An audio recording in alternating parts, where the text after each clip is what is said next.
were using for hunting and fishing before they had contact with Europeans. Yeah, and Scott, one of these requirements that the government, needs to take is that where title is established, that then they would need the consent of a First Nation. Failing that, they would have to, as Annie touched on, make that case, say it's pressing for development here on these lands.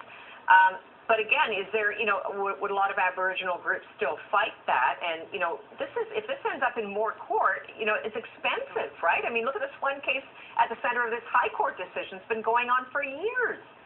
For sure. I think what we'll more likely see are scenarios where governments now know that there's no point in pretending that negotiations don't have to take place, and I think you'll see a scenario where they now know we need to go in, we need to convince the First Nations at issue in this project or that project that here is the money we are willing to correct.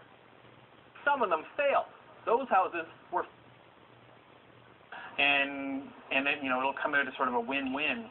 It's not impossible to do that. There are already lots of bands in Southwestern Ontario, for example, that have land around oil facilities there where they come in and they've had agreements for years where they get, frankly, great sums of money for just having oil pass through. So it can be done. And I think this probably basically puts the ball in the business or the government's court to say there's no point in pretending that these groups don't have title to it, so let's figure out an agreement that works for everyone. I would be surprised if in the case of Northern Gateway that the first thing after this decision is that they're going to ignore it and say we're going to try that sort of backdoor route and claim that it's a pressing national responsibility. It would just seem like a strange reaction to something that the Native groups see as a win for them. Yeah, but so far First Nations groups quite pleased that this is how the High Court decided to go. Let's talk about the Temporary Foreign Workers Program, but really specifically the Caregiver Program, because we had the government just not long ago announcing changes that they'd like to see on the Temporary Foreign Workers front. Now it seems there's a problem with the Live-In Caregiver Program, Annie.